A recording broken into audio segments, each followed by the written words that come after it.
बढ़ते आगे, वक्त है एसपीएल मिड कैप स्टॉक्स के दो खास मेहमानों से मुलाकात करने का। मिलते हैं सेठी साहब से, पालिया साहब से।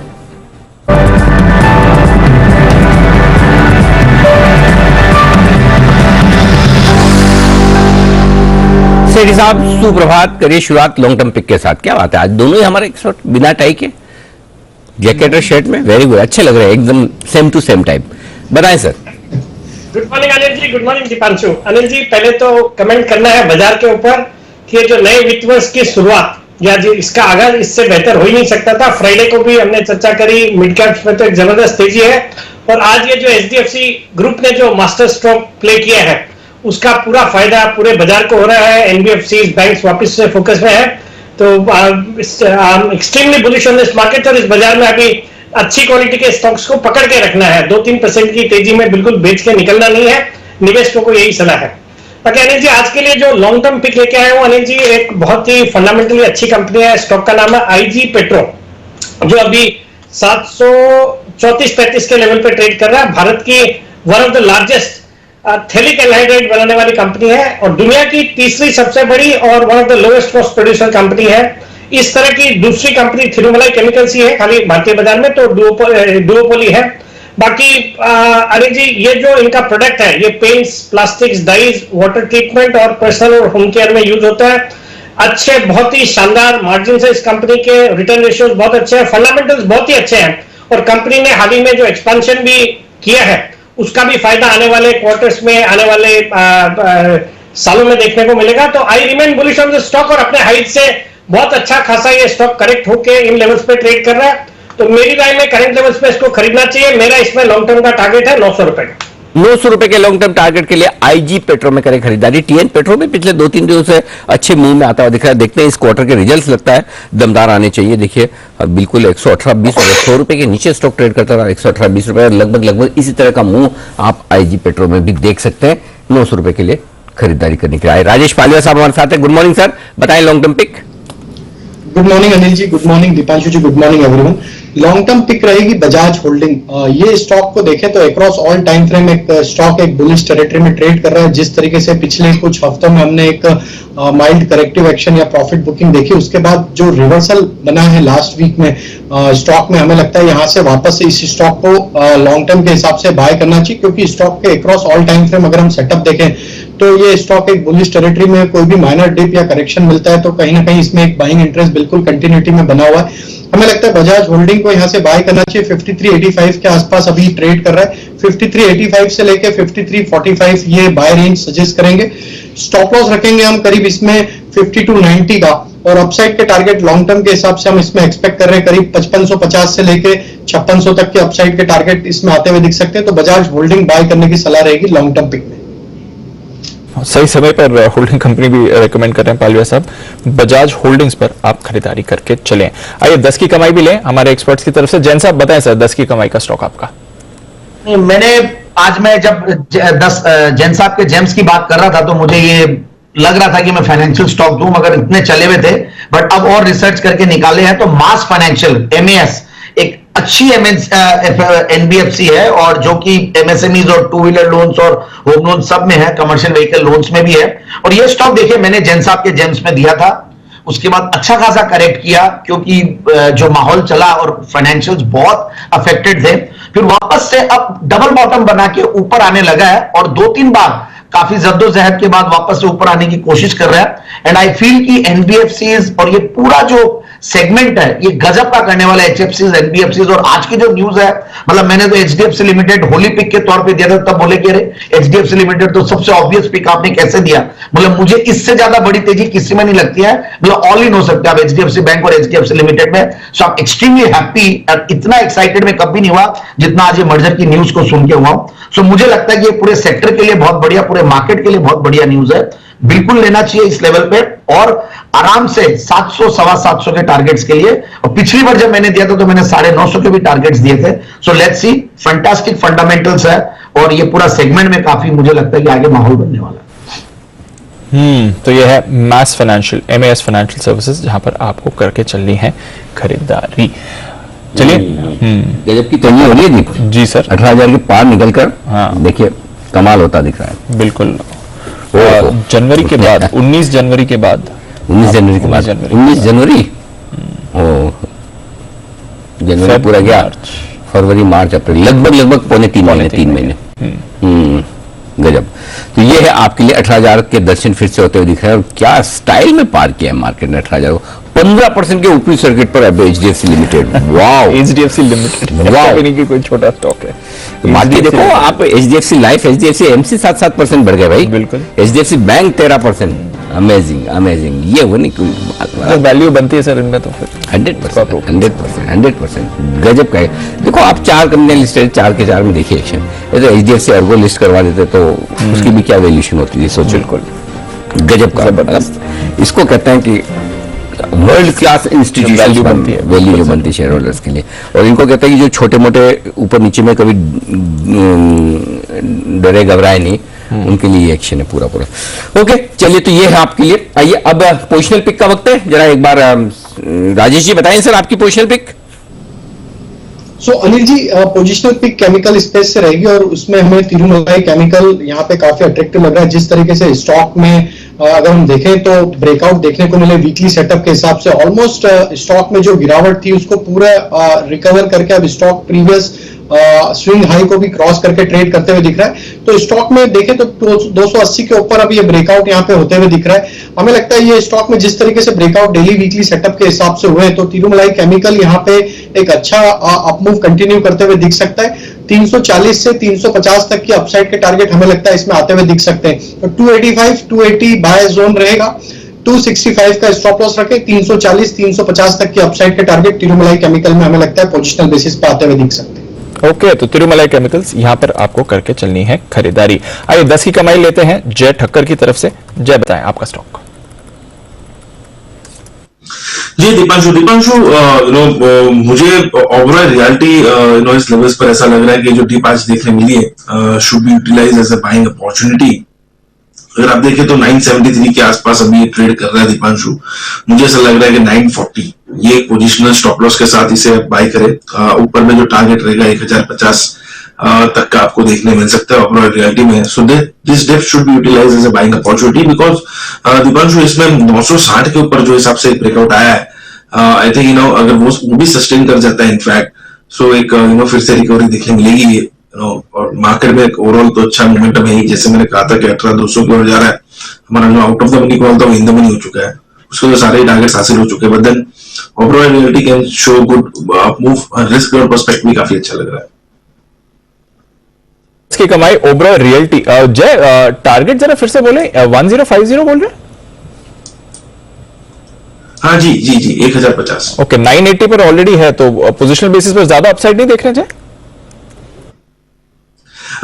दीपांशु, ये बहुत ही इंपॉर्टेंट लेवल रहेगा। ओवरऑल रियलिटी एफएनओ में भी है, तो मैं वो लेवल एकदम क्लोजली वॉच आउट कर रहा हूँ, इसीलिए स्टॉप लॉस भी छोटा सा दिया है। एंड अगर आप देखें तो रिस्क रिवॉर्ड सही मैच कर रहा है। अगर 1050 के ऊपर निकलता है तो हम इसके रिवाइज भी कर सकते हैं टारगेट्स। तो ये है आपके लिए ओबरॉय रियल्टी, जहां पर आपको रखनी है नजर। सिमी जी, आप बताएं आपकी 10 की कमाई का स्टॉक आज। दीपांशु, मेरा 10 की कमाई का स्टॉक होगा मिर्जा इंटरनेशनल। मिर्जा इंटरनेशनल 178-79 के आसपास है। यहाँ से मुझे लगता है कि यहाँ पे बहुत बढ़िया तेजी देखने को मिलना चाहिए। ये ऑलरेडी 52 वीक हाई के आसपास ही है, पर मुझे लगता है कि 180-175 का जो हाई ये 11 मार्च को लगाया था, वो हाई आज ये क्लियर करेगा, और इसमें जो नया टारगेट आएगा वो 210 और 225 का आता है। तो मिर्जा इंटरनेशनल को करंट लेवल पर खरीदारी करने का सलाह होगा 165 का स्टॉप लॉस के साथ। टारगेट रहेगा 210 का पहला, 225 का दूसरा। बहुत ही बढ़िया सा खरीदारी इसमें देखने को मिलना चाहिए। मेरा 10 की कमाई का पीक होगा मिर्जा इंटरनेशनल। मिर्जा इंटरनेशनल पर करें खरीदारी, पहले बाटा और अब मिर्जा इंटरनेशनल। फुटवेयर स्टॉक्स पर आपको रखनी है नजर, ये है सीबीजी के रेडार पर भी। इस बीच सर एचडीएफसी लिमिटेड को एक बार पुल अप करते हैं सर। 15% के दूसरे सर्किट पे ही है, तो जबरदस्त है। एचडीएफसी बैंक भी सर्किट लगने की तैयारी में 13% 14% हो चुका है। तो वही बात कर रहे हैं, अगर शायद रेशियो नहीं आता तो 30-40% भी बढ़ जाता तो बड़ी बात नहीं है। Correct sir. पर बाजार पर जो इसका इम्पैक्ट हुआ, एक बार आपसे उस पर राय लेनी है। वो जो है ना, पिछली बार कब मैंने जब निफ्टी 17,600 17,700 के आसपास और आगे की 4 स्ट्राइक प्राइस तक के मैंने आपको कॉल राइटर्स बताए, कितने कॉल राइटर्स कितने बुरी तरह से फंसे, और मैंने यहाँ तक बताया 18,000 तक कितने फंसे। Exactly. 2,70,00,000 शेयर कॉल राइटर्स 18,000 तक फंसे हुए। 2,70,00,000 2 करोड़ 7 पौने 3 करोड़। अभी तो उनकी आज coverage की आएगी। गिन रहा है, ये मैं शुक्रवार तक की गिन रहा हूँ। 17,700 की हमने बात की थी, 17,700 के ऊपर टिके तो 1,70,00,000 शेयर कॉल राइटर्स दुखी हो जाएंगे। Correct. 17,800 पर 2 करोड़, 17,900 पर 2 करोड़ 22 लाख और 18,000 के ऊपर 2 करोड़ 70 लाख, बशर्ते कि आज चलो कॉल राइटिंग हुई या नहीं हुई, लोगों ने शॉर्ट कवर किया और शॉर्ट किया वो छोड़ दो, सिर्फ शुक्रवार के डेटा में भी भाई उनको भी तो काटने ही ना, ये तो ट्रेड हुए हुए पड़े। 2 करोड़ 70 लाख कॉल राइटर्स फंसे पड़े हैं। वाओ, 2 करोड़ 70 2 करोड़ 70 लाख। और अभी तो उनकी कवरिंग आनी है, अभी तो शुरू नहीं हो, मतलब थोड़ी हो गई होगी, तो बट अभी बाकी इसलिए आज होगी। है ना, मैंने जय से सवाल नहीं पूछा है कि 17,930 पे जय ने बोला कि 18,200 का कॉल है, नहीं तो मैं अलाउ नहीं करूँ इतने दूर का। 300 पॉइंट ऊपर जाए, ये तो इन द मनी वाले आदमी है। करेक्ट, एकदम परफेक्ट निकाला है इन्होंने, और इसीलिए मेरा ऑब्जेक्शन, जय आपने नोटिस किया कि ऑब्जेक्शन नहीं आया, नहीं तो आप सोचो बराबर उस समय स्पोर्ट लेवल पे 17,930 था। करेक्ट, एब्सोल्युटली अनिल जी, मुझे ऐसा लगा है कि आप पूछेंगे कि जय आप इन द मनी देते हैं, जैसे फ्राइडे को 17,600 दिया था, तब कॉन्फिडेंस तो था, आज पूछा क्यों नहीं अनिल जी ने? देन बट अनिल जी, ये मुझे नहीं पता था कि ये रीजन से आपने नहीं पूछा। नहीं, ये इसी वजह से। और आज सुबह हम ये बात करते थे कि हालांकि पुट कॉल रेशियो 1.3 पर थोड़ा आपको हायर साइड पर दिख रहा है, लेकिन वो गिरेगा नहीं। एब्सोल्युटली। और क्यों नहीं गिरेगा, उसकी वजह कि कॉल राइटर्स इतना मुश्किल में बैठा है। आप सोचो कल जो सिर्फ ये सोचो 17,500 पे 30 लाख शेयर कॉल राइटर खड़े थे कल शुक्रवार को, आज सोचो 700-600 पॉइंट नेगेटिव है। चलो 70-80-100 पॉइंट की प्रीमियम भी कमाई होगी इन्होंने, कुछ भी होगी, तो भी 500 पॉइंट तो लग गए सुबह सुबह। बिल्कुल सर, कॉल राइट में ऑप्शन में जो भी राइटर में वो मतलब 10 में से एक आध बार आपका खाया पिया पूरा निकाल देते हैं अगर आप, और ऐसे में क्या आप स्टॉप लॉस लगाओगे, क्या करोगे? Right, exactly. क्या कर, इसमें तो खैर बचता ही नहीं है। सो अब एक्चुअली कहने का मतलब है कि अब 18,000 आपके लिए मजबूत बेस हो जाएगा। 17,800 18,000 आप मजबूत बेस हो जाओगे 200 पॉइंट पर। ट्रेंड आज की क्लोजिंग के बाद पॉजिटिव हो ही जाएगा। बैंक निफ्टी देखो आप 1,500 पॉइंट 38,700। सो सेम सिचुएशन है, हालांकि बैंक निफ्टी में उतने शॉर्ट नहीं, लेकिन फिर भी 38,000 के ऊपर निकलने पे बैंक निफ्टी में भी दीप करीबन 60 लाख शेयर तो शॉर्ट हो गए। 60 लाख शेयर भी बैंक निफ्टी के हिसाब से कम नहीं है, 60-70 लाख। तो अब आपको जब भी थोड़ा फॉल आएगा शॉर्ट कवरिंग का ही सहारा मिलेगा। तो ये सीरीज तो मंदी वालों की गई। हाँ, ये तो गई। और इसीलिए अप्रैल सीरीज पर हमारा स्ट्रेंथ पॉजिटिव काफी था। बिल्कुल। आप देखिए कैश मार्केट के स्टॉक में 2,500 शेयर बीएससी पे मजबूत है, सिर्फ 700 शेयर कमजोर है। एनएससी पे 1,650 मजबूत है, सिर्फ 250-300 कमजोर है। इससे आपको अंदाजा लगेगा कि ब्रॉडर मार्केट में कितनी बड़ी और बढ़िया तेजी बनती हुई दिख रही है। तो शॉर्ट करने वाले थोड़े से सावधान रहें, और जो भी डिप मिले उसमें धीमे धीमे अपनी शॉर्ट कवर करते चलें, ये बढ़िया होगा। आइए पोजिशनल पिक ली जाए। सेठी साहब की बात, सेठी साहब बताएं सर। हाँ बिल्कुल अनिल जी, जो मेरी आज की पोजीशन पिक है, स्टॉक एक्चुअली थोड़ी देरी हो गई, अदरवाइज ये स्टॉक मैंने अभी 845 के लेवल पे आइडेंटिफाई किया था, अनूप इंजीनियरिंग। तो अभी 865 ऑलरेडी पिछले 5-10 मिनट में हो गया है, पता नहीं। मैं अनिल जी, इस स्टॉक को इन लेवल्स पे भी खरीदना है। ये स्टॉक वैसे 865 भी अपने हाइट से अगर देखेंगे तो 1150-1200 के हाइट थे इस स्टॉक के, वहां से अच्छा खासा करेक्ट होया हुआ है। ये एक इंजीनियरिंग कंपनी है, छोटी साइज की कंपनी है, 1000 करोड़ से नीचे का मार्केट कैप है। अरविंद ग्रुप की कंपनी है, जो कि अरविंद मिल्स से डीमर्ज होकर बनी हुई कंपनी है। ये कंपनी क्रिटिकल कंपोनेंट्स बनाती है oil and gas sector, petrochem, fertilisers, chemicals, power, इन सब सेक्टर के लिए। सॉलिड फंडामेंटल्स है, operating profit margin 22%, return on capital employed 18%, एक जीरो डेट कंपनी।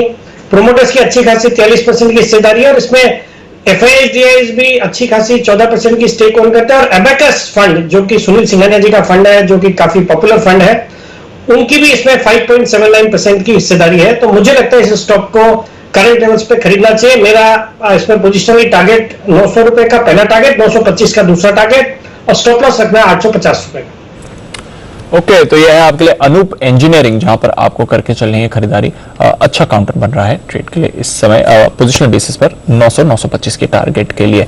आइए राकेश जी कुणाल जी से लेते हैं उनकी 10 की कमाई का स्टॉक। सर बताएं कौन सा स्टॉक लेकर आए आज?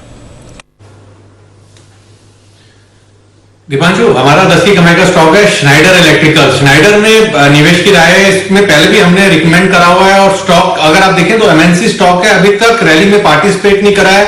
नीचे में अच्छी बेस बिल्डिंग है, अगर मार्केट की कभी वोलेटिलिटी में 110 112 के लेवल्स मिल जाए तो वो गोल्डन लेवल्स हैं। थोड़ा सा यहाँ पे ऐड करें, थोड़ा सा घूम रखें, कभी मार्केट की वोलेटिलिटी में नीचे आता है तो नीचे ऐड के लिए। और यहाँ पे 6 to 7 मंथ के अंदर ऊपर में 167 के टारगेट हम देख रहे हैं, तो 167 के टारगेट के लिए इसके अंदर निवेश की राय है। तो ये है आपके लिए राय इस समय 10 की कमाई की श्नाइडर इलेक्ट्रिक। ओके, आइए कुछ और कॉल्स भी लेने हैं एक्सपर्ट्स के साथ, पर उससे पहले एक छोटा सा ब्रेक लेते हैं। ब्रेक के बाद एक्शन बढ़ाएंगे आगे।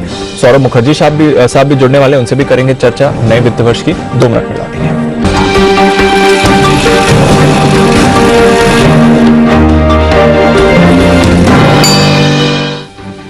10 की कमाई में आप सबका स्वागत है। आइए राजेश पालिया साहब से पूछी जाए उनकी short term pick. Tirumalai Chemical उनको पसंद है, मीडियम टर्म के लिहाज से, पोजिशनल पिक के लिहाज से बताएं सर।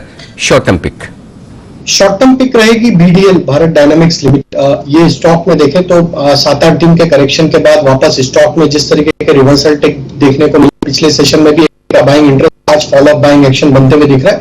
तो स्टॉक को देखें तो अक्रॉस ऑल टाइम फ्रेम एक बुलिश जोन में स्टॉक ट्रेड कर रहा है, नियर टर्म मूविंग एवरेजेस के ऊपर स्टॉक ट्रेड कर रहा है। तो डेली वीकली सेटअप के हिसाब से हमें लगता है जिस तरीके से बाइंग इंटरेस्ट लास्ट सेशन से इसमें कंटिन्यू हुआ है, हमें लगता है ये स्टॉक में यहाँ से शॉर्ट टर्म के टारगेट आना चाहिए करीब 640 से लेकर 655 तक के।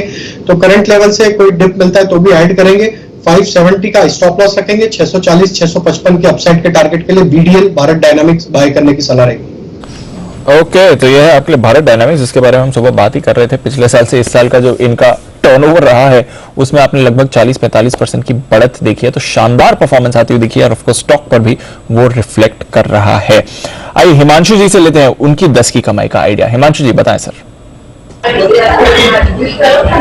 तो दीपांशु, यहाँ पर 10 की कमाई के लिए एक एनबीएफसी ही मेरे रडार पर है। कैश सेगमेंट में टाटा इन्वेस्टमेंट कंपनी 1440-1450 रुपए के आसपास के करंट लेवल्स हैं और मुझे लगता है कि ये बहुत ही स्ट्रॉन्ग स्टॉक रहा है इन टर्म्स ऑफ परफॉर्मेंस। एक अच्छी डिसेंट कंसोलिडेशन यहाँ पर आते हुए नजर आएंगे और जिस तरह के पॉजिटिव न्यूज फ्लो आज इस सेक्टर से जुड़ा रिलेटेड स्पेशली होल्डिंग कंपनीज के लिए आते हुए नजर आया है, ये कंपनी भी यहाँ पर आपके रडार पर होनी चाहिए। और जिस तरह से टेक्निकल सेटअप है, मुझे लगता है यहाँ पर जल्दी ही काफी अच्छा मूव देखने को मिल सकता है। तो टाटा इन्वेस्टमेंट में खरीदारी करेंगे, 1550-1600 रुपए के शॉर्ट टर्म टारगेट्स होंगे, वहां पर इनको दोबारा से हम इवेल्युएट करेंगे और मेरा मानना है कि उनके ऊपर के लेवल्स भी यहाँ पर आते हुए नजर आ सकते हैं। 1380 रुपए के क्लोजिंग स्टॉप लॉस के साथ टाटा इन्वेस्टमेंट 10 की कमाई के लिए मेरी तरफ से आज एक खरीदारी का आइडिया है। ओके, 1380 ये है आपके लिए स्टॉप लॉस का लेवल। टारगेट ऊपर 1550 और 1600 के आपके लिए यहां पर आते हुए टाटा। आइए बढ़ते आगे, एक बार शॉर्ट टर्म पिक ले ली जाए सेठी साहब से, तो सेठी साहब भी फ्री हो जाएंगे एकदम। अनूप इंजीनियरिंग ऑलरेडी भागते हुए, और अब आइए शॉर्ट टर्म पिक का आउट बताएं सर। बिल्कुल अनिल जी, जो आज की मेरी शॉर्ट टर्म पिक है मिड कैप आईटी स्टॉक है। स्टॉक का नाम है न्यूक्लियस सॉफ्टवेयर, जो कि अभी 440 के लेवल पे ट्रेड करता है। अनिल जी, एक तो मैं मिड कैप आईटी स्पेस पे बुलिश हूं। हाल ही में मैंने केपीआईटी टेक का रिकमेंड किया हुआ है, कोई दूसरे सेगमेंट पे फिर ई-क्लर्क्स रिकमेंड किया हुआ है, और ऐसे कई सारे शेयर्स जैसे सोनाटा है, सिग्निटी, ये सब रिकमेंड करे हुए। न्यूक्लियस सॉफ्टवेयर मुझे लगता है यहां से बहुत अच्छा करना चाहिए। एक तो आज जो सेक्टर फोकस में है एनबीएफसीज का और बैंक्स का, उसी सेक्टर को कैटर करने वाली कंपनी है, जो कि mainly credit risk management, financial intelligence, इस तरह के सॉफ्टवेयर के कारोबार सर्विसेज प्रोवाइड करती है। दमदार फंडामेंटल्स है और सबसे अच्छी बात है वैल्यूएशन के लिहाज से बहुत ही सस्ता हो गया स्टॉक। इसके ईयरली हाइज देखेंगे तो अराउंड 760 रुपए के हाइज थे, उसके कंपैरिजन में आज 440 के लेवल पे ये स्टॉक ट्रेड करता है। मुझे लगता है इस स्टॉक को करंट लेवल पे खरीदना चाहिए। मेरा इसमें बहुत ही शॉर्ट टर्म का टारगेट है 460 का, स्टॉप लॉस रखना है 435 रुपए का। ओके, 435 का स्टॉप लॉस, 460 का टारगेट शॉर्ट टर्म के लिए न्यूक्लियस सॉफ्टवेयर में करनी है आपको खरीदारी। ये राय आपके लिए सेठी साहब की तरफ से। आइए बढ़ते हैं आगे, अब वक्त है आपके लिए वागले साहब से एक बेहतरीन कॉल लेने का। वागले का वंडर।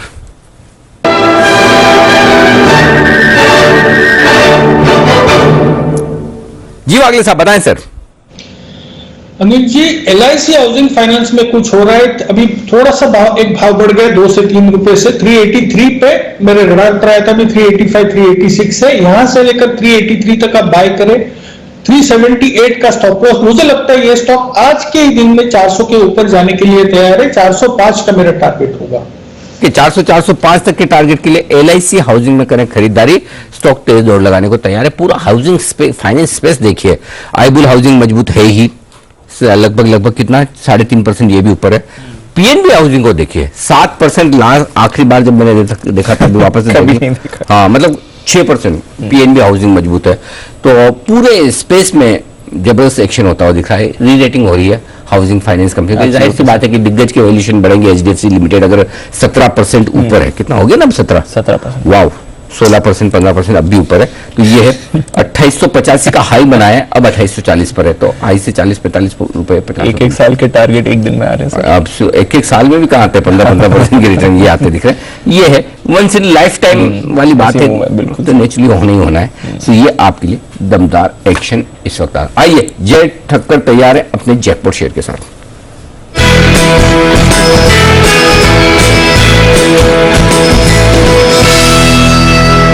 बताएं जय। अनिल जी, आज तो NBFCs का ही दिन है एंड फाइनेंशियल्स जबरदस्त एक मोमेंटम दे चुके हैं। अनिल जी, जैसे 18,000 निफ्टी में एक एक अच्छा इमीडिएट बेसिस पर एक सपोर्ट है, वैसे ही बैंक निफ्टी में अनिल जी जो मैं देख रहा हूँ वो 38,100 38,200 के लेवल्स है अनिल जी। आई थिंक जब तक अब वो होल्ड कर रहे हैं, bank Nifty is heading towards 39,000 plus levels. L&T finance इसका कॉल ऑप्शन अनिल जी खरीदने की सलाह है 85 के स्ट्राइक का, जो 3 रुपए 75 पैसे 3 रुपए 85 पैसे की रेंज में ट्रेड कर रहा है। इसको अनिल जी खरीदना है। यहाँ पे आपको स्टॉप लॉस प्लेस करना होगा 2 रुपए 60 पैसे पर, 2.60 पर एक स्टॉप लॉस लगाइए।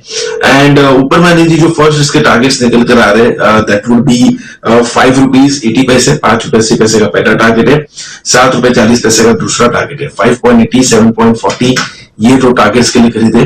L&T फाइनेंस का 85 के स्ट्राइक का कॉल ऑप्शन। ओके 85 की स्ट्राइक प्राइस का L&T फाइनेंस का कॉल ऑप्शन खरीदिए। ये राय है आपके लिए जय की तरफ से आती हुई। 3 रुपए 85 पैसे में ये कॉल ऑप्शन आपको खरीदना है। ऊपर के टारगेट 5 रुपए 80 पैसे और 7 रुपए 40 पैसे लिखे, 2 रुपए 60 पैसे का लगाना होगा आपको स्टॉप लॉस। हिमांशु जी की भी कॉल है, उससे पहले कतार में सिमी आ गए, सिमी के नॉन स्टॉक शेयर।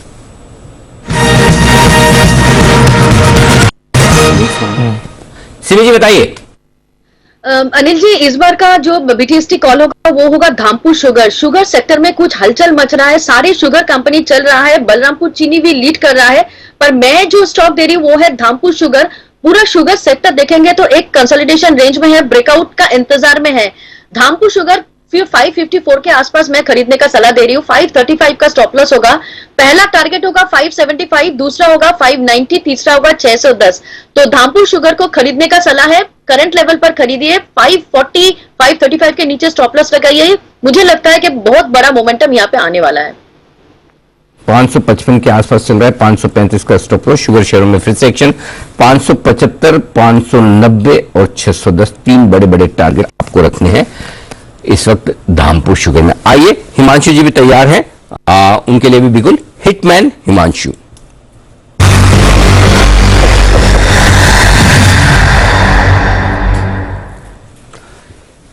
बताएं हिमांशु जी। जी अनिल जी, एक छोटा सा अपडेट। पहला टारगेट ऑलमोस्ट बंधन बैंक का 330-32 रुपए पर आता हुआ नजर आया। इंट्राडे के लिए बुक कर सकते हैं, लेकिन पोजिशनल बने रहे।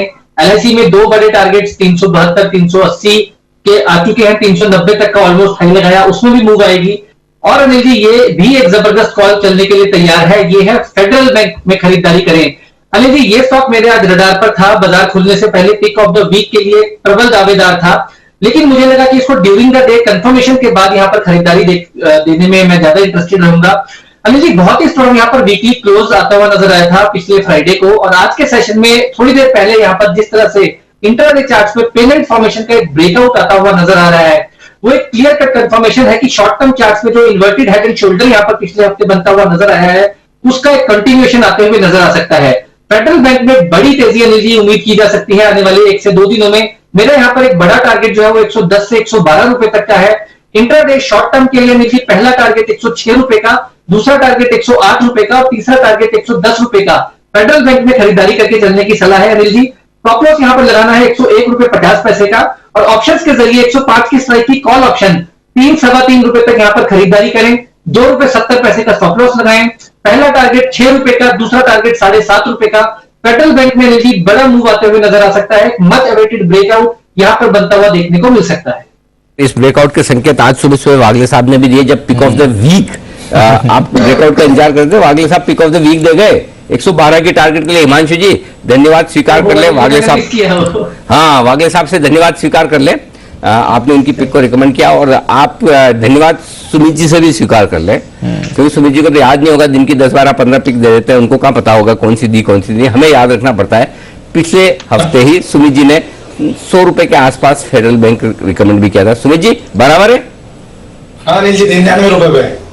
तो क्या टारगेट वारगेट पहुंच गया? बताइए जरा, अपडेट दीजिए एक बार आपकी तरफ से भी। बिल्कुल बिल्कुल अनिल जी, एक तो धन्यवाद। और शॉर्ट के टारगेट जो थे वो तो अनिल जी आ गए हैं, और अब यहां से और ऊपर का मूव देखने को मिलेगा। तो जो अभी नए टारगेट दिए जा रहे हैं स्क्रीन पे, वो टारगेट भी बहुत जल्दी आने वाले दिनों में अचीव होंगे। और अनिल जी आपको एक नारा अगर हमारा याद होगा तो, की बार 18,000, उसके बाद 19,000। बिल्कुल अनिल जी, बजट वाले दिन। यस, बजट के दिन बिल्कुल याद है, बजट के दिन ये बात बराबर है, जब थोड़ा मूड माहौल उतना मजबूती का नहीं था। लेकिन हाँ 19,000 तो खाली एक ही चीज आपने नहीं बताई, टाइम। अनिल जी 1.5 महीना हुआ है, और मेरे को लग रहा है कि बहुत जल्दी अभी 19,000 के लेवल देखने को मिलने वाले हैं। वाह, आपके मुंह में घी शक्कर का मिक्सचर, बहुत ही बढ़िया। चलिए, तो ये 19,000 तक के बड़े ब्रेकआउट हो रहे हैं। ये एक बार जरा जय आपसे भी राय लेना चाहता हूँ निफ्टी पर ही, क्या आज का मूव वाकई में कुछ बड़े ब्रेकआउट और 18,600 की लाइफ हाई के ऊपर निकलने के संकेत दे रहा है? वेल अनिल जी 18,200 तो क्लियर कट दिखा ही रहा है। Bank Nifty in fact Anil ji clear संकेत दे रहा है 38,000 के ऊपर की प्रोबेबिलिटी बैंक निफ्टी की अच्छी खासी है लाइफ टाइम हाई लगाने की। निफ्टी अनिल जी संकेत अर्ली साइंस है, but Anil ji further confirmation 18,200 के ऊपर निफ्टी में देखने मिलेगा। बट बैंक निफ्टी क्लियरली वो दिखा रहा है। So that can happen. So अगर बैंक निफ्टी वो होने वाला है, सो निफ्टी भी कहीं ना कहीं पीछे हो ही जाएगा, बिकॉज अच्छा खासा वेटेज है बैंक निफ्टी का निफ्टी पर। But as of now for the data, Bank Nifty energy ज्यादा स्ट्रांग लग रहा है कंपैरेटिवली टू निफ्टी। मॉर्निंग में अलग था, निफ्टी में एक अच्छा चांस था मूव का, बट अब जो हिसाब से बैंक निफ्टी 38,000 के ऊपर एनर्जी सस्टेन कर रहा है, स्ट्रांग वहां पर मूव देखने मिल रहा है। I think that is more well position. 18,200 के ऊपर एनर्जी अगर निफ्टी निकलता है, देन आई थिंक सीधा लाइफ टाइम हाई दिखना चाहिए हमें फिर से। आई डोंट थिंक उसके बाद कोई मेजर हर्डल है। ओके तो ये है आपके लिए 18,200 अब अगला इंपॉर्टेंट हर्डल बन जाता है बाजार के लिए। आज सुबह जब हम बात कर रहे थे 17,670 पर अंजलि ने कहा था 17,800 के ऊपर ट्रेंड बदलेगा। 18,000 का लेवल क्रॉस कर दिया बाजार ने, 18,100 के ऊपर का आज हाई बनाया, तो अब 18,200 आपके लिए अगला इंपॉर्टेंट लेवल बनेगा। चलिए वहां पर हमारी नजर है, और बैंकिंग और फाइनेंशियली बाजार को ऊपर लेके जा रहे हैं, बट काफी सारे और सेक्टर्स हैं, शेयर्स हैं जहां पर आपको एक्शन बन रहा है जो आज के बैंकिंग मूव से थोड़े इग्नोर हो रहे हैं। आइए एक दो स्टॉक्स पर नजर डालते हैं। सिमी जी, बलरामपुर चीनी शुगर स्टॉक्स में वापस मोमेंटम लौटते हुए दिख रहा है, बलरामपुर अच्छी खरीदारी दिखा रहा है, जरा इस पर राय दें अपनी। बिल्कुल दीपांशु, मैंने कुछ देर पहले ही बलरामपुर चीनी के बारे में भी बताया था। मुझे लग रहा है कि वापस से एक तेजी देखने को मिलना चाहिए। 5-7 दिनों का जो कंसोलिडेशन था वो खत्म हो रहा है। 504 का पहला हार्डल होगा, 500 के आसपास जा रहा है। कैश का भाव मैं बता रही हूँ 500 के आसपास है। 504 का पहला पड़ाव है दीपांशु। 504 के ऊपर जाके ये सस्टेन करने लगेगा तो 520 के पहले कोई टारगेट नहीं, मतलब इन बिटवीन कोई हार्डल मुझे नजर में नहीं आ रहा है। तो करंट लेवल पर खरीदने का सलाह होगा। 504 के ऊपर और ज्यादा खरीदिए। स्टॉक 520 के ओर जा रहा है। स्टॉप लॉस 495 के नीचे लगाने का सजेशन होगा। 504 क्रॉस हो जाएगा तो एडिशन के लिए 498 का स्टॉप लॉस मैं सजेस्ट करूंगी। 520 का टारगेट 1 से 2 दिन में आना चाहिए। ओके, तो 520 के टारगेट के लिए बलरामपुर चीनी पर रख रही हैं नजर है सुमित जी की कॉल पर। बिगुल उनके लिए सुमित के सुपरहिट।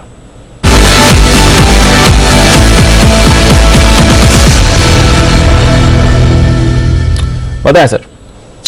दीपांशु, बाय का स्टॉक रडार पे आया है, और शुगर सेक्टर का बात चल रहा है तो शुगर सेक्टर का स्टॉक है। जो स्टॉक मेरे रडार पे आया है उसका भाव चल रहा है 131, 132, और अगर आपको याद हो तो 60 से 65 रुपए के आसपास हमने कहना चालू किया था कि स्टॉक के अब तेजी के द्वार खुल चुके हैं, और स्टॉक का नाम है द्वारकेश शुगर। ये स्टॉक के अंदर मोमेंटम बन रहा है, और अभी ये स्टॉक यहां से और ऊपर का मूव दिखा सकता है। यहां पे सीएमपी पे खरीदारी करें, एग्जिस्टिंग पोजीशंस होल्ड रख के चलें। यहां से इमीडिएट जो ऊपर के टारगेट बन रहे हैं वो 140 रुपए तक के बन रहे हैं। 140 रुपए का लेवल ब्रेक होता है तो 150 रुपए तक के लेवल जल्दी ही द्वारिकेश के अंदर देखने को मिल सकते हैं। खरीदारी करें 124 125 नीचे में सपोर्ट है, 125 के नीचे का स्टॉप लॉस लगा के खरीदारी करें 140 से 150 के टारगेट्स के लिए द्वारिकेश शुगर। ओके, तो द्वारिकेश शुगर है वो स्टॉक जहां पर खरीदारी करने की राय आपके लिए सुमित जी की तरफ से आती हुई दिख रही है। शुगर शेयर में फिर से सुमित जी ने जिस एक्शन की शुरुआत की उसको आगे बढ़ाने का काम करते हुए बखूबी सुमित जी भी 140 150 के बड़े टारगेट के लिए द्वारिकेश। जैन साहब भी बहुत देर से खामोश बैठे हैं। जैन साहब, ये तो आपका डिपार्टमेंट है। बिल्कुल बिल्कुल, शुगर का डिपार्टमेंट मेरा ही है। हाँ। भगवान करे शुगर ना हो। और बाकी आटा दाल चावल का सारी है सर, मेरे तो क्या पूरा मेरा। वो डिपार्टमेंट किसका है? नहीं, वो घर वालों का मैं तो लिस्टेड कंपनियों की बात कर सकता हूं। बताइए sir. Very bullish Anil ji. मैं इनफैक्ट पिछले कुछ दिनों से मैं 2-3-5 दिनों में जब बुलिशनेस की बात आई थी तो मैंने गजब की बुलिशनेस लग रहा था। और एचडीएफसी बैंक की जो आज जो तेजी देख के जो मजा आ रहा है, क्योंकि एचडीएफसी लिमिटेड आपको याद हो, मैंने अगर आपने बोला था कि कोई एक कंपनी अगर आपको चाहिए, मस्ती की पाठशाला में बात की थी, तो मैंने एचडीएफसी लिमिटेड हमेशा एक ड्रीम कंपनी और ये पूरा गेम चेंजर है। मतलब मैं आई एम वेरी एक्साइटेड। मैंने फिर ट्वीट भी किया, इनफैक्ट ये गेम पूरा चेंज हो गया है एंड पूरे फाइनेंशियल स्पेस पे गजब की बुलिशनेस दिखती है। So one should stay invested. Tax के फिगर्स देखिए आप, इनडायरेक्ट टैक्सेस, डायरेक्ट टैक्सेस सब में। So India is at a very sweet spot. मुझे ओवरऑल बहुत बुलिशनेस लगती है। डाउनसाइड रिस्क कम, बिल्कुल तेजी में बैठे। तो ये है आपके लिए जबरदस्त एक्शन इस वक्त द्वारिकेश शुगर और बाकी शुगर शेयरों में होता हुआ। आइए वक्त है न्यूज पर यूज सेगमेंट का, और आज हमारे साथ कार्यक्रम में कंपनी जो शामिल हो रही है वो है इंफ्रा स्पेस से GR इंफ्रा।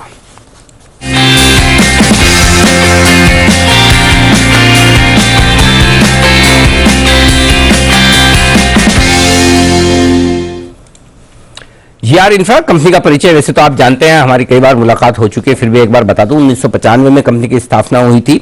रोड और हाईवेज बनाने का खास तौर से काम करती है। 15 राज्यों में इनका कामकाज और कारोबार है, और अब रेलवे इंफ्रा का काम भी इन्होंने शुरू किया है। 100 से ज्यादा रोड प्रोजेक्ट्स बनाने की कंपनी की अब तक की ट्रैक रिकॉर्ड, और सबसे बड़ी ट्रैक रिकॉर्ड यह है कि ज्यादातर प्रोजेक्ट्स ये समय से, या कई सारे केसेस में समय से पहले कंप्लीट करके बोनस लेने का भी काम करते हैं NHAI से और बाकी मिनिस्ट्रीज से। कंपनी के चेयरमैन विनोद कुमार अग्रवाल साहब हमारे साथ कार्यक्रम में हो रहे हैं शामिल, जो कि होल टाइम डायरेक्टर भी हैं, चेयरमैन भी है। 25 साल से ज्यादा का अनुभव इस इंडस्ट्री का है उनका, और इस कंपनी को इन ऊंचाइयों तक पहुंचाने में उनका सबसे बड़ा कंट्रीब्यूशन भी आप मान सकते हैं। हाल ही में कंपनी बड़ी सुर्खियों में रही है। 2 प्रोजेक्ट्स हमने ऐसा सुना है। अग्रवाल साहब, पहले तो आपका स्वागत है, धन्यवाद सर, समय दिया आपने हमारे लिए। नमस्कार सर। सबसे पहले ये बताइए, हमने जो सुना अभी कि 2 प्रोजेक्ट के लिए आप L1 बिडर घोषित हुए हैं, जरा उनकी जानकारी दें। मार्च के महीने में क्या डेवलपमेंट हुए उसके बारे में बताएं ऑर्डर्स के लिहाज से सर। नहीं अनिल जी, मैं थोड़ा बता दूं आपको। अभी मार्च के जो लास्ट वीक में है उसमें हम लोग 6 प्रोजेक्ट्स में L1 डिक्लेयर हुए हैं। अच्छा। और 6 हैम के प्रोजेक्ट्स हैं। और इसमें थोड़ा सा मैं बिडिंग के बारे में आपको बताऊं कि पिछले 1-1.5 साल में गवर्नमेंट ने हमारे सेक्टर में काफी रिलैक्सेशन दिए थे। बिडिंग में काफी जो हमारा अर्नेस्ट मनी का रिक्वायरमेंट है, परफॉर्मेंस गारंटी का रिक्वायरमेंट है, उसको कम कर दिया था, या अर्नेस्ट मनी तो हटा ही दिया था। उससे क्या हुआ था कि मार्केट में नए नए प्लेयर हमारे इंडस्ट्री में बिडिंग में काफी कंपटीशन हो गया था। तो पिछले उस कंपटीशन के कारण हमें पिछले 7-8 महीने में कोई काम नहीं मिले थे। तो उसके बाद ये गवर्नमेंट को भी लगा, डिपार्टमेंट जो मिनिस्ट्री है उनको भी लगा कि रेट्स बहुत कम जा रहे हैं और इन रेट्स में काम होना मुश्किल रहेगा, क्योंकि कई नॉन सीरियस प्लेयर इसमें एंटर कर गए थे। तो गवर्नमेंट ने 1 मार्च से वापस अर्नेस्ट मनी वापस लागू की। तो उसका असर ये हुआ कि जो पिछले 7-8 महीने में हमें कोई प्रोजेक्ट नहीं मिले थे, और केवल हमें मार्च के अंदर ही एकदम एक साथ 6 प्रोजेक्ट मिले। और उसके बाद हमें लगता है कि आगे भी हमें इसी कंटिन्यूएशन में काफी और नए प्रोजेक्ट मिलेंगे। ये 6 हैम प्रोजेक्ट्स हैं। इसमें एक बड़ा इंपॉर्टेंट प्रोजेक्ट है दिल्ली बॉम्बे हाईवे जो नया बन रहा है, उसमें से जो जयपुर को जोड़ने का प्रोजेक्ट है, एक वो हैम है, एक तिरुपति के पास है, 2 महाराष्ट्र के पास है, महाराष्ट्र के अंदर है, एक गुजरात में है कच्छ अंजार भुज, और एक आंध्रा के अंदर है। सर आप किसी और के लिए कुछ छोड़ते भी है कि नहीं? सारे सारे के सारे ऑर्डर्स आपको यार गजब।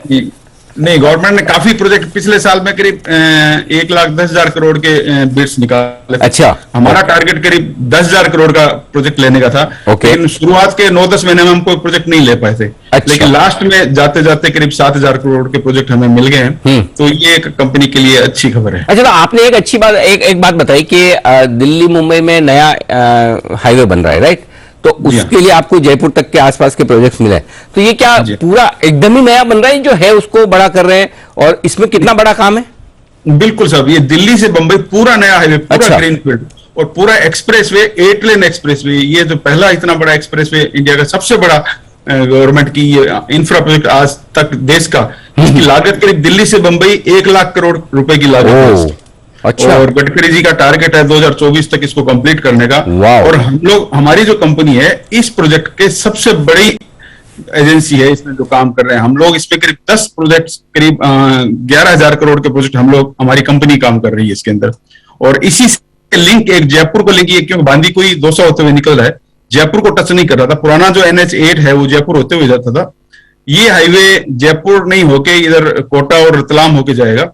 तो जयपुर को लिंक करने के लिए बांदीकुई से एक 6 लेन एक्सप्रेसवे और जोड़ रहे हैं। उसका प्रोजेक्ट हमें ये मार्च में मिला है। ओके, तो एक उसको जयपुर से कनेक्टिविटी वाला एक प्रोजेक्ट आपने लिया। अच्छा सर, अब ये बताइए, ये पूरे साल भर, अब 31 मार्च तो हो गया, अभी तक तो आपके हाथ में आ गई, अभी ऑर्डर बुक कितनी है और कितने साल के लिए आपके पास काम है हाथ में? अभी जो लेटेस्ट जो ऑर्डर मिले हैं, इनको मिला के करीब हमारी 20,300 करोड़ की ऑर्डर बुक हो गई है। और 20,300 करोड़, ये सारे काम, जितने भी काम है, हमें आने वाले 3 साल के अंदर पूरे करने हैं। और इसके अलावा हम लोग इस साल का भी टारगेट करीब 15,000 करोड़ के प्रोजेक्ट्स और नए लेने की हमें उम्मीद है। क्योंकि इस साल भी NHAI का जो टारगेट है, लगभग 1,35,000 करोड़ के प्रोजेक्ट नए बिड करेंगे। तो हम लोग इस बार सोचते हैं, अब क्योंकि कंपटीशन थोड़ा सा, गवर्नमेंट ने वापस जो रिलेक्शन दिए थे वो वापस ले लिए हैं, तो हमें लगता है कंपटीशन अब थोड़ा कम होगा और एक रीजनेबल अच्छी प्राइस पे हमें आने वाले टाइम में प्रोजेक्ट मिलेंगे। तो करंट ईयर में हम लोग 15,000 करोड़ के और प्रोजेक्ट लेंगे, जो आने वाले 3 से 4 साल का ऑर्डर बुक हमारे कंप्लीट हो जाएगा उससे। इंटरेस्टिंग है। तो अभी जैसे आपकी तीसरी तिमाही में जो सेल्स थी 1980 करोड़, साल भर की मैं अगर 8,000 करोड़ पकड़ूं, तो मतलब आपके पास आराम से अगले 2 साल का तो काम अभी भी है, करेक्ट सर? बिल्कुल सर, ठीक बात है। अच्छा, अब ये बताएं सर कि आपको कुछ फर्क पड़ता है, ये स्टील और सीमेंट के दाम जिस तरह से बढ़ रहे हैं, सब सारे रॉ मटेरियल के दाम बढ़ रहे हैं, या आपके लिए फिक्स कॉस्ट वाला मामला है, तो जितनी भी कॉस्ट बढ़ेगी आप पास ऑन कर देते हैं, मार्जिन पे फर्क पड़ेगा नहीं पड़ेगा? फर्क तो देखिए पड़ता है साहब, थोड़ा फर्क तो पड़ता है। लेकिन हमारे जो NHAI के और मिनिस्ट्री के जितने भी कॉन्ट्रैक्ट हैं, उसमें प्राइस एस्केलेशन क्लॉज है, तो वो हमें ट्रांसफर होता है जितना भी प्राइस बढ़ता है। लेकिन जो महंगाई बढ़ती है तो थोड़ा प्रॉफिट पे हिट तो आता है, क्योंकि जो प्राइस एस्केलेशन क्लॉज है वो होलसेल प्राइस इंडेक्स और CPI से उससे जुड़े हुए रहते हैं। तो थोड़ा उसमें पूरा का पूरा 100% नहीं ट्रांसफर होता है, 90-95% होता है। तो 1-8% का हमें लगता है मार्जिन में हिट आएगा इसमें। ओके, थोड़ा सा फर्क पड़ सकता है, ठीक बात है। ये आपके लिए पूरा इस पर एक्शन है कि मार्जिन पे थोड़ा इंपैक्ट तो पड़ेगा। अब बताएं सर कि क्योंकि नया फाइनेंशियल ईयर शुरू हुआ है, वित्त वर्ष 2023 आपके लिए कैसा रहेगा? कंपनी के बारे में जरा बताएं कि क्या आपके टारगेट्स हैं, क्या प्लान्स हैं, क्या विजन है 2023 को लेकर? क्योंकि साहब इस साल शुरू पूरे साल में हमें प्रोजेक्ट नहीं मिले और एंड में मिलेंगे, तो इन प्रोजेक्ट्स का असर 2024 में आएगा। 2022 जो हमने कंप्लीट किया है वो भी हमने एक रीजनेबल ग्रोथ के साथ कंप्लीट किया है। फाइनल रिजल्ट तो हम अप्रैल एंड में घोषित करेंगे। लेकिन हमें ये लगता है कि 23 में बहुत अच्छी ग्रोथ नहीं आएगी, ठीक है थोड़ी ग्रोथ तो मिलेगी लेकिन ज्यादा अच्छी ग्रोथ नहीं मिलेगी। लेकिन 24 और 25 में हम समझते हैं कि बहुत अच्छी ग्रोथ के साथ हम लोग आगे काम बढ़ेंगे। बात है, तो ये आपके लिए 2024-2025 ज्यादा बढ़िया रहेगा। 2023 वित्त वर्ष थोड़ा सा कंसोलिडेशन वाला मामला रह सकता है। ठीक बात है। अग्रवाल साहब बहुत बहुत धन्यवाद समय देने के लिए और कंपनी के बारे में पूरी विस्तार से बताने के लिए, और ये जो नए ऑर्डर्स आपको मिले इनके लिए बहुत बहुत बधाई और हमारी शुभकामनाएं भी। नमस्कार sir. Thank you sir. Thank you sir. तो GR इंफ्रा ये है वो स्टॉक, 2.5% मजबूत है। बात करते करते देखिए दिन की ऊंचाइयों पर पहुंचता हुआ मजबूती के साथ एग्जीक्यूशन ट्रैक रिकॉर्ड बहुत बढ़िया है इस कंपनी का। हाँ, जबरदस्त है, जबरदस्त है।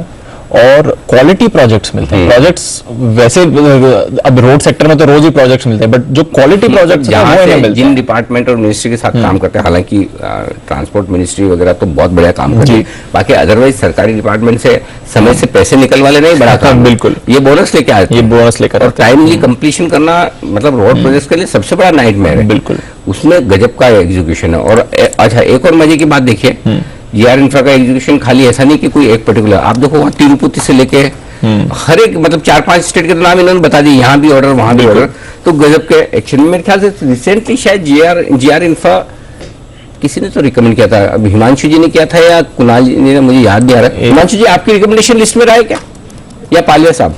नहीं अनिल जी, अभी नहीं, मैंने एक दिन आपने, लेकिन इसके लिए कुछ न्यूज आई थी तो मुझसे इसका व्यू लिया था। अच्छा अच्छा, एक बार जैन साहब बता पाएंगे इसके बारे में? जैन साहब जरा दीजिए अपनी राय। बिल्कुल बिल्कुल, देखिए हमारे राजस्थान की कंपनी है, उदयपुर बेस्ड कंपनी है, और हड़ौती मतलब मेवाड़ क्षेत्र की कंपनी है, एंड अच्छा कर रही है। मैं देखिए ये राजस्थान के 2 कंपनियां गजब की निकली, और इसमें तो देखिए पी फंडेड भी ये कंपनी थी, और रोड्स का जो आप बहुत बढ़िया बात बोले कि एग्जीक्यूशन, और दीपांशु जी ने भी बोला गजब का है, और कंपनी का आईपीओ भी आया था, और मुझे लगता है ऊपर के लेवल से अच्छा खासा करेक्ट हुआ स्टॉक है ये। देखिए 1570 के लेवल ऊपर दिखाने के बाद अब अच्छा खासा 1300 पे नीचे आया हुआ है, सॉरी 2000 के लेवल्स, 1900-2000 के लेवल्स दिखाने के बाद नीचे आया हुआ है। So I think one should certainly explore the stock, और मुझे लगता है रोड इंफ्रास्ट्रक्चर वाली कंपनियां, इंफ्रा स्पेस वाली कंपनियां अच्छा करेगी, and it is one of the finest and quality stocks of the sector. तो बढ़िया स्पेस है ये, और यहाँ पर आपको रखनी है नजर जीआर इंफ्रा, इस पर आप एक्शन बनते हुए देख रहे हैं। चलिए, जीआर इंफ्रा पर तो हमारी नजर बनी हुई है, कुछ और भी मूव जो बाजार में आए हैं इस समय, धीरे धीरे कुछ स्टॉक्स जो और एक्शन में आते हुए दिख रहे हैं, एक बार वहीं पर डाल देते हैं नजर। सेल पर अब आप अच्छी मूव आते हुए दिख रहे हैं, 2% ऊपर सेल फिलहाल ट्रेड कर रहा है। और आज सुबह बंसल जी आपकी पिक भी थी, जरा एक बार राय दें सेल पर, जो मूवमेंट आया है इन लेवल्स पर भी चेज कर सकते हैं, थोड़े डिप का इंतजार करें सर? नहीं, दीपांशु चेज करना चाहिए, स्टॉक 110 112 की तरफ जा रहा है, काफी समय से स्टॉक चला नहीं है, बॉटम फॉर्मेशन हो चुकी है, तो सेल पर तो खरीदारी की राय है। खरीदारी की राय है जहां तक सेल का सवाल है। अब 100 के ऊपर टिक रहा है, मूवमेंट आ गया उसमें। लेकिन आजकल आपका शाम का समय काफी कुछ मैच वेच देखने में जाता होगा, लेकिन आजकल मैच में टाटा आईपीएल में एक नया नाम बड़ा सामने आता है, टाटा न्यू NEW वाला नहीं, NEU। एक तो ये जब जैसे जैसे नए नए स्टार्टअप्स और ये नई नई कंपनियां ई कॉमर्स कर रही है, और जो नए जमाने की न्यू एज कंपनी, ये सबके स्पेलिंग बिगाड़ के बहुत कंफ्यूज कर देते हैं। सच में, हाँ, मतलब हम बड़ी मुश्किल से, तो मतलब स्कूल में सी से भी के शुरू होता है, COOK कुक होता है। पहले जब तक नहीं पढ़ा तो कोई पूछेगा तो KOOK कुकी होगा। करेक्ट। अभी आजकल ये नई कंपनियां को क्राफ्ट है तो KRAFT अरे बड़ी मुश्किल से तो वो भूले कि CRAFT होता है। अब वापस से वही वाली पुरानी स्पेलिंग बिगाड़। अच्छा, इसमें समझ में नहीं आता है, 2 चीज मुझे लाइफ में समझ नहीं आती जी, कि नाम लिखने में स्पेलिंग बिगाड़नी क्यों है, और साइन करने में अपना नाम बिगाड़ के क्यों लिखना है। अच्छी खासी हैंडराइटिंग में आदमी अपना नाम लिख सकता है, करेक्ट, लेकिन साइन करने में बिगाड़, चलो वहां तो पता चलता है कोई कॉपी कर ले आपकी चेक वेक पे, समझ में आता है। लेकिन इनमें तो अच्छा नाम रखे, लेकिन फिर भी टाटा न्यू, NEU वाला न्यू है। क्या है टाटा न्यू, और क्या कुछ यहाँ पर होते हुए दिख रहा है, इसके जरिए टाटा ग्रुप के क्या प्लान है, बताने के लिए तैयार है आशीष चतुर्वेदी। आशीष बताइए। सर, सबसे पहले बताता हूं तो कि टाटा न्यू है क्या। ये एक एप्लीकेशन है, अपने आप में एक सुपर ऐप कहा जा रहा है, क्योंकि अगर आप देखें तो सभी जो टाटा ग्रुप की डिजिटल सेवाएं इस ऐप पर आपको जो है उपलब्ध होंगी। अभी फिलहाल नहीं, लेकिन 7 अप्रैल से जो है ये एप्लीकेशन जो है लॉन्च होने वाला है। और सर ये एप्लीकेशन बेहद खास है, क्योंकि मैं देख भी रहा था कि और भी ऐसा नहीं है कि पहला भारत का सुपर ऐप है, पेटीएम ने भी एक सुपर ऐप लॉन्च किया था, इसके अलावा रिलायंस का भी जियो जो है एक सुपर ऐप है, लेकिन इतना डाइवर्सिफाइड कोई दूसरा नहीं। अगर आप देखें तो ढेर सारी सुविधाएं जो है आपको एक ही ऐप के माध्यम से देखने को मिलेगी। जैसे एक एक करके आपको सभी बताता हूं। एयर एशिया है, एयर इंडिया है, यहां पर अगर आपको टिकट बुकिंग्स करनी है सुपर ऐप पर हो जाएगी। ताज ग्रुप की जितनी होटल्स है बुकिंग करनी है इस ऐप पर हो जाएंगी। बिग बास्केट से ग्रोसरीज ऑर्डर करनी है तो टाटा कंज्यूमर को बड़ा बेनिफिट इससे हो जाएगा, तो वो आप कर सकते हैं। आपको ऑनलाइन दवाएं ऑर्डर करनी है तो 1mg में इनका स्टेक है, इसका भी इंटीग्रेशन है। वेस्ट साइड है, ट्रेंट है, यहां से आप शॉपिंग कर सकते हैं। और इलेक्ट्रॉनिक्स खरीदने हैं तो आप जो है क्रोमा का भी जो है इस्तेमाल कर सकते हैं। यानी भारत का आप समझ लीजिए इतना डाइवर्सिफाइड सुपर एप्लीकेशन अभी तक नहीं बना है। 7 अप्रैल को ये लॉन्च होने वाला है। इसके चलते ऐसा माना जा रहा है कि जो इनकी बिक्री है ऑनलाइन चैनल्स के माध्यम से, जितनी भी टाटा ग्रुप की कंपनीज है, मिसाल के तौर पर जैसे मैंने आपको बताया कि बिग बास्केट की अगर ऑर्डरिंग वैल्यू बढ़ती है तो टाटा कंज्यूमर को बड़ा बेनिफिट होगा। इसके अलावा ट्रेंड है यहाँ पर शॉपिंग के जरिए अगर आप देखें तो लोग जो है इस ऐप को यूज करेंगे, और वोल्टास में भी क्योंकि इंटीग्रेशन है यहाँ पर क्रोमा का इंटीग्रेशन आ जाएगा तो इनकी भी जो ई कॉमर्स की बिक्री है यहाँ पर आपको बढ़िया बढ़त देखने को मिलेगी। तो 7 अप्रैल को सर नजर रहेगी, ये एप्लीकेशन जो है लॉन्च होने वाला है। तो 7 अप्रैल को ओके। तो इसमें होगा एक मतलब हमको 10-20 एप्लीकेशन में जाने की जरूरत नहीं, एक मात्र एप्लीकेशन, एक से काम हो जाएगा। सारे काम जैसे जैसे सब फिल्म की टिकट, शॉपिंग, सारे काम हो जाएंगे। और कौन कौन से आप फ्लाइट बुकिंग कर सकते हैं, होटल बुकिंग है, दवाएं ऑर्डर करिए, ग्रोसरीज मंगाई है, इलेक्ट्रॉनिक्स तो खरीदी। ये जो 3-4 पेज जो भरे रहते हैं हमारे सारे ऐप से 8-10 मतलब एक पेज तो सिर्फ इन्हीं ऐप्स में चला जाता है। ऐप ढूंढने में भी हमें आजकल टाइम लगता है, कौन सी ऐप है, कहाँ है वो, मतलब पहले पेज में कौन, तो वो सब समस्या दूर। हाँ, सभी समस्या दूर सर।